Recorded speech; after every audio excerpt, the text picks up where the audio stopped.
Friday Night Fever with Mike Ludlam.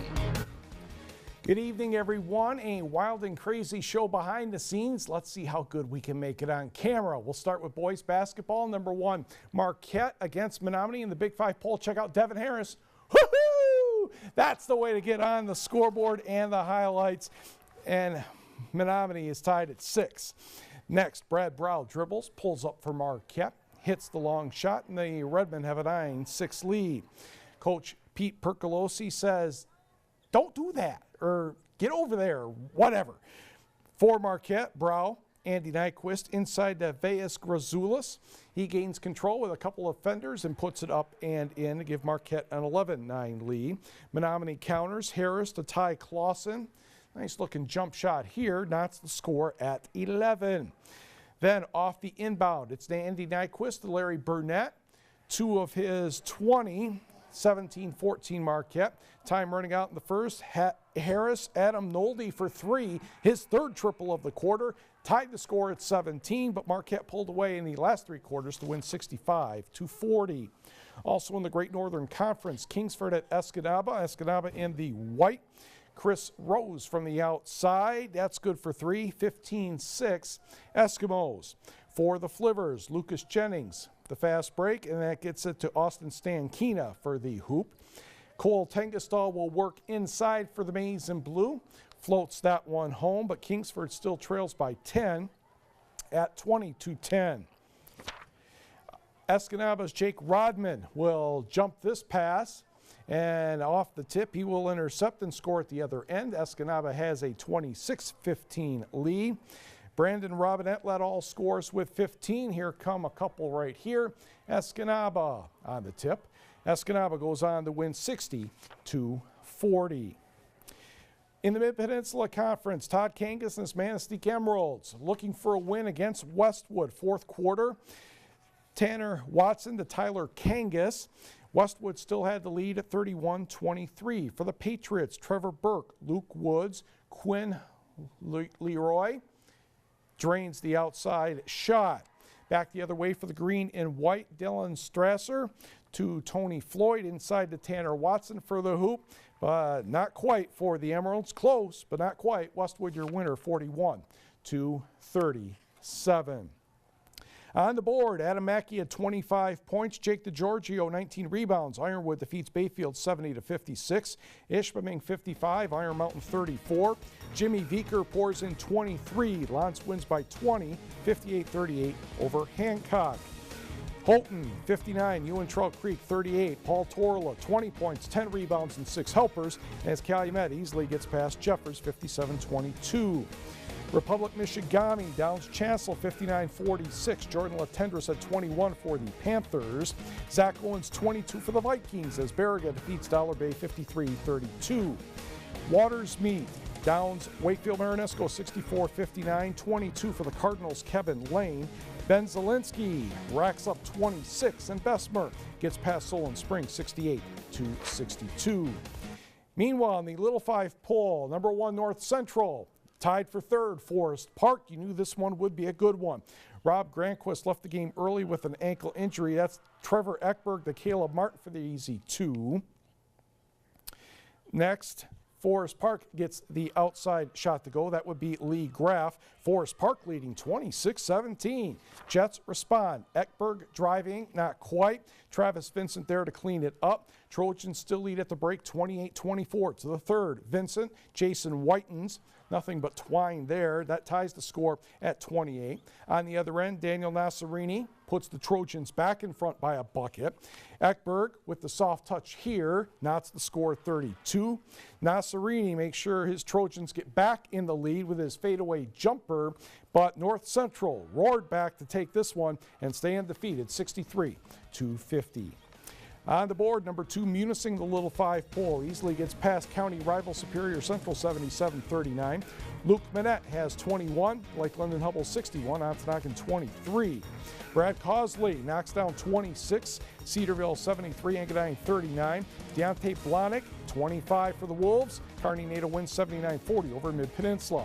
Rapid Rivers on the board, a victory over Big Bay to Knox 60-55. North Dickinson sneaks past Park River Harris 47-45. Pickford 4 better than Detour, 62-58. And Sheboygan holds off Sault Ste. Marie 60-57. Maplewood Baptist over Hannahville 50-37. And despite 27 points from Gage Kresge, Onaway actually beat St. Ignace 68-62. Girls basketball, Nagani, Norway, the pep band, the third quarter after a low-scoring first half. Ashley Zanon will get the rebound off the Jordan Kramer miss, and she'll stick that one right back up and in. Nagani leads 19-14 for the Miners. Courtney Klickner, Alita Johnson back to Klickner for the long two that rattles home. She had the first 5 points of the Miners' third quarter, 21-14 Maize and Blue. Carly Kelly on the bench wondering what in the heck is going on here. For the Knights, Brenda Casanova to Jordan Kramer for 2 of her 17. But the Miners have another response. Courtney Klickner, Courtney Finola, Adina Anderson for the basket, and Nagani, the low-scoring victory, 39-28. On the girls' board, Munising 10 better than Mid-Peninsula, 37-27. Newberry 53, Rudyard 22. Number 2 in the Little 5 poll, Stevenson gets 27 from Tiffany Wangerin to defeat Oneida Nation 74-36. It was Whitefield Marinesco 56, Uintrail Creek 34. In the makeup department, Ontonagon 51, Jeffers 43. Hancock doubles up Lake Linden, Hubble 48-24. And when we come back, some good news for NMU and Michigan Tech hockey. We have preached this for a couple of days now. Minnesota State was the preseason favorite in the Western Collegiate Hockey Association. The Mavericks, though, right now in second place, 4 points behind Ferris State. The Mavericks came to the Barrie Event Center tonight to take on NMU. Of course, the Wildcats looking for any way to get points as possible. First scoreless. Let's go to the second. Two-man advantage, and Johnny McInnes is there to bang the rebound home. Mavericks lead 1-0. About 2 minutes later, second Cats power play. Stefan Vijay, hello. That would be the top corner to tie it up at 1. On to the third. Barrett Kaib over to Wade Epp. He shoots. No, wait. Ryan Kesty is there to tip it in. Down in front, buddy. Okay, the Wildcats lead 2-1. Then John Seamer gets the puck out in front, slides that one home. All of a sudden, NMU is starting to look pretty darn good. And from the Reed Seckel fan department, check out the hustle here. So he's not going to give up even though he falls down. He's going to end up with the assist on the goal. And Dominic Schein put that one in. Cats added an empty netter. 5-2 victory for NMU. And Kesty was pleased about the performance. We needed to have a chip on our shoulder. I think we went down there and they really stuck it to us. And, you know, that's something that you don't forget, and you have to come back and, you know, put your hard hats on and really be ready to go for this series. This is a big series. They're a great team. They're high in the standings, and, you know, we need to work to catch it.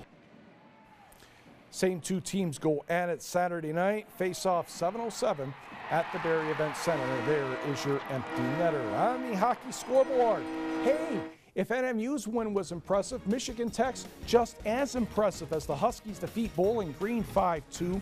David Johnstone a couple goals. Jacob Johnstone had one.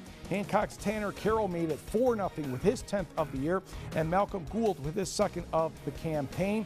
Needless to say, Michigan Tech pretty fired up about that victory. Phoenix Copley had 19 saves in the net, raising his record to 6-8-5. Alabama, Huntsville, and Alaska, you can guess, yes, they are just underway. Also in hockey scoreboard action, the Finlandia men lost to Milwaukee School of Engineering 3-1.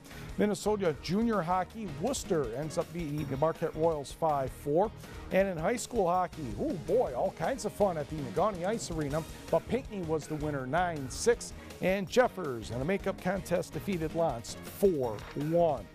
Busy weekend of sports in the Upper Peninsula. Why? Because it'll be February 1st. Michigan Tech basketball hosts Lake Superior State on Saturday, 1 o'clock and 3 o'clock. NMU entertaining Northwood, earlier start, 11-1 because of the hockey game at 7:07. The Mid-Peninsula Conference Wrestling Meet is at Westwood High School. It gets underway at 10 in the morning.